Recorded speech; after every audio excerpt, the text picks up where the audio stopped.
Can you imagine making a decision 25 years ago and still thinking about it today? I think we've all been there. We've all had choices that we made that if we had to do it, we might do something different. I'm not the one to live in the past. I feel like whatever has happened was meant to happen, but there have been times where we've made decisions that have altered the direction of our lives.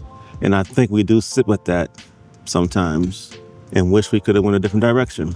I think it's normal to think about. So I wanted to do a short film about that topic. My name is Terry Gingles. I'm a filmmaker here in Los Angeles, California. My last live action film was BTSD. It starred Eugene Bird and Tracy Toms. It aired on the PBS affiliate in San Diego in 2023. It did a number of film festivals around the world, actually. My last project was Take the Lead. It's a short animated film. We had Hill Harper do the voiceover for us. It was in the Pan-African Film Festival. But this is me here doing a new project. It's a live action short and it's called The Belated. The Belated deals with regret, timing, and a man living with a decision he made 25 years ago that he thought was the right decision in the moment. He realized that some decisions have consequences. Had he known the consequence, maybe he wouldn't have made that decision. And that's life. The Belated is a story that I wrote 4 or 5 years ago. I just recently came across it, and after rereading it, it moved me as much as it did when I wrote it years ago. Something put it in my heart to finally get this story off my computer screen and into the real world through a live action short. We all have gone through experiences where we wish we could have made a different decision, some bigger than most, some life-changing, some not. I felt it was a story we all could relate to. It's also a story about regret and forgiving yourself. I think that's a lesson that we all should really learn as to how to forgive ourselves. Decisions that we made in a time when we felt they were the right decision to make. So I shared the script with a few people, wondering if they have the same connection I had to it. And I got a great response. And that's what gave me the confidence to you know what, I'm gonna shoot this thing. I'm gonna shoot it here in LA. I put together a great crew of people who believe in the story just as much as I do. One of them being Myron Paran, who was a great cinematographer. We worked together a couple of years ago on a spec commercial that looked really beautiful. I've known Myron for a long time. We have great chemistry and trust in each other and respect each other's creative process. Once I had him on board, I knew the project was in great hands. The cast consists of 4 characters. I have casted the film. I will let you know the first 2 people of the cast, and then later on in the process, I'll reveal the last 2 cast members. But the first 2 cast members, the first one being Carmen Serrano Jingles, who's my wife, but she's also a great actor. She was on Breaking Bad on Next Friday. She was on the Marvel's Runaway TV show. She's done a number of films. This is our first time working together.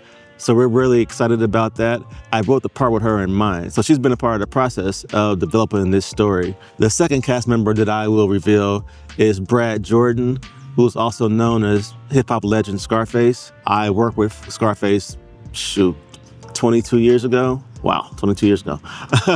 We've kept in contact over these years, and I know that he's recently developed a serious interest in acting and has been doing some work with Mike Epps and a few other people. I reached out to him, and I asked him would he want to be a part of the project. He was super excited. He actually called me after he read the script. He was very excited about the project. He broke down the character that I want him to play, and he was ready to dive in. So that gave me an extra boost that this is going in the right direction. The last 2 cast members, like I said, I will reveal them later on in this process throughout the GoFundMe. But it's a killer cast. It's going to be great, and the project is in great hands, for sure. So why do a GoFundMe? I want to make sure I can pay all the talent what they're worth. These things aren't cheap. And to do a good quality project, you need good quality people with quality skills to go along with their passion for the project. So the funds will go towards compensating the cast and the crew. We also have to rent production equipment, get insurance, feed the cast and the crew, lights, C-stands, sandbags, everything to help the production go smoothly. We also have to pay for post-production, which is the editor, colorist, the sound design, the soundtrack, and the score. We also have to consider submitting to festivals or submitting to places where we can distribute this film. So if this resonates with you, if you ever made a decision that you wish you can get a do-over on, this is the story for you.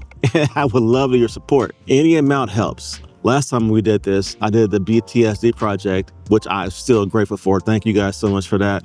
But getting the $5, $10, $15 donations, all that helped. It all gave momentum to the project. It helped the project feel real. It helped the project feel believed in. And I'm telling you, we will appreciate anything you can give. That'd be so awesome. And if you do donate, share it with others who might relate to this story. I'm telling you, I feel like it's a universal story. I don't think I'm alone in this. And this is why I'm doing this film. You guys know that film is my passion, and I just love telling these stories. And whenever I get a chance to tell a story that I've written and that resonates with me, I'm to the moon for sure. So please go with me on this journey. And I'm trying my best to do a blog about this whole process as well. I just want to share the ups and downs and ins and outs about telling stories. If you made it to the end, thank you so much. And I appreciate you considering taking this journey with me, telling the story, The Belated. All right, peace.